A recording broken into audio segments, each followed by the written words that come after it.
my little dear kiddos, welcome back to the channel. So today I am here to tell you a story about a very cute little monkey whose name is Bubbles. So today I am going to tell you a story about Bubbles, who was a careless monkey. So let's get started. So the name of the story is Bubbles is Careless. So one day what happened, Bubbles was playing with his toys in his toy room and he said, I love playing with my toys. Bubbles एक दिन अपने room में अपने सारे toys के साथ play कर रहा था, तो he was very happy and he said to his toys कि toys, I love playing with you. मुझे आपके साथ प्ले करने में बहुत मज़ा आता है. सडनली क्या होता है कि बबल्स की मम्मा रूम में आ जाती हैं और वो बबल्स से क्या कहती हैं? वो कहती हैं, Bubbles get ready, grandpa and grandma will be here soon. वो बबल्स से कहती हैं, बबल्स जल्दी से तैयार हो जाओ, आपके ग्रैंडपा एंड ग्रैंडमा घर आने वाले हैं. Bubbles was busy with playing his toys. तो उसकी मम्मा कहती हैं, and remember do put your toys away. तो उसकी मम्मा उसको याद दिलाती हैं कि याद है ना बबल्स, हमें अपने सारे टॉयज प्ले करने के बाद उनको अपनी जगह पर रखना है. Bubbles was playing with the toys and on that note he just said, okay mama. Bubbles जो है वो बहुत busy था अपने toys के साथ play करने में. He was playing with the cars, with the teddy bears, with a lot of stuff. तो उसने ऐसे ही सुनते सुनते अपनी मम्मा से बोला, okay मम्मा, मैं रख दूंगा toys. And again he started playing with the toys. So Bubbles का brother आया जल्दी से भागते हुए रूम में.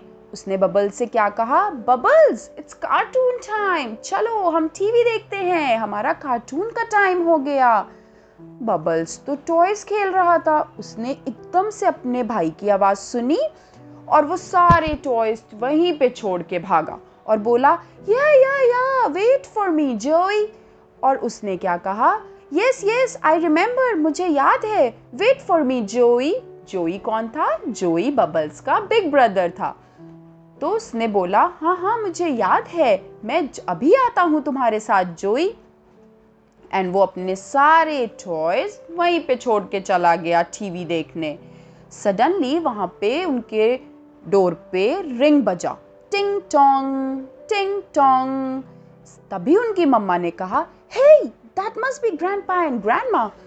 उनकी मम्मा किचन से बाहर आई और उन्होंने बोला, hey Bubbles and Joey, I think grandma and grandpa are home.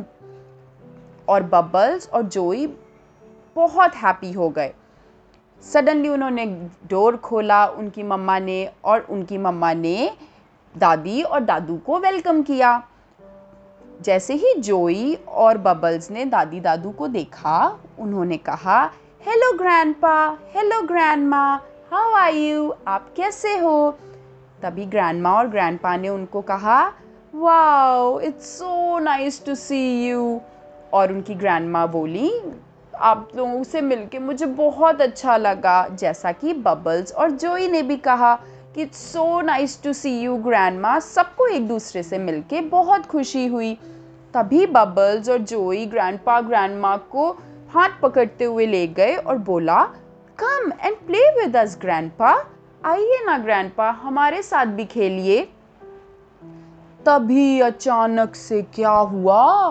तो बच्चों, जैसा कि आप पिक्चर में देख सकते हो, बेचारे ग्रैंडपा का पैर बबल्स की एक कार के ऊपर पड़ा और दादाजी गिर गए धड़ाम से. तभी बबल्स को याद आया and he said, oh no grandpa, oh no grandpa, be careful. और करते करते ग्रैंडपा गिर गए. तभी उसकी मम्मा आई और उन्होंने बबल्स को बहुत डांटा और बोला, Bubbles how can you be so careless, what did I tell you to do. उन्होंने बोला, बबल्स आप इतने केयरलेस कैसे हो सकते हो, मैंने आपको क्या बोला था. मैंने बोला था ना आपको कि सारे टॉयज उठा के अपनी प्लेस पे रख देना. तो बबल्स को बहुत बुरा लगा. He became very sad. he apologized with his grandpa. He said, I'm really sorry grandpa, मुझे मेरे टॉयज़ जगह पर रखने चाहिए थे, अब से मैं कभी ऐसा नहीं करूँगा। तो ग्रैंडपा भी उससे बोले, कोई बात नहीं Bubbles, next time remember to put your toys away.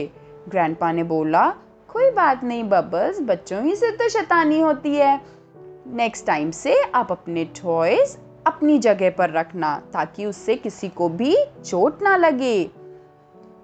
Bubbles was very happy क्योंकि उसको डांट तो पिटी पर फिर भी उसको सबने बहुत प्यार से समझाया। तो बबल्स को समझ में आया कि अब से मुझे केयरफुल रहना है, मैं जो भी टॉयज़ प्ले करूँगा मुझे उनको अपनी जगह पर रखना होगा ताकि उससे किसी को भी चोट ना पहुँचे और मैं भी बहुत अच्छे से प्ले करूँ।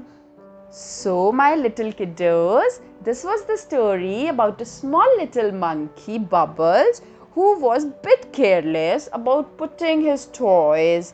So what is the moral of the story? Okay, let me tell you the moral of the story is that we should never create a mess in our home. हमारे जो भी टॉयज़ हैं या जो भी हम studies करते हैं, कई बार होता है हमारी बुक्स जो हैं वो हम जहाँ भी पढ़ाई करते हैं वहीं छोड़ के चले जाते हैं, या फिर जहाँ पे भी हम अपना टॉयज़ प्ले करते हैं वहीं पे छोड़ के चले जाते हैं। तो हमें ऐसे बिल्कुल नहीं करना है। हमें जब टॉयज़ से हम प्ले कर लें हमें उनको उठा के अपनी जगह पे रखना है, और अगर हम पढ़ाई कर लें तो हमें अपनी बुक्स अपनी जगह पे उठा के रखनी है, इससे कि हमारे मॉम डैड भी हैप्पी हो जाएंगे और हमें भी कोई परेशानी नहीं होगी जब हम नेक्स्ट टाइम टॉयज़ खेलेंगे। सो I hope you like this story. Do like, share and subscribe to the channel. I'll welcome you all in the next story with some interesting characters. Bye bye.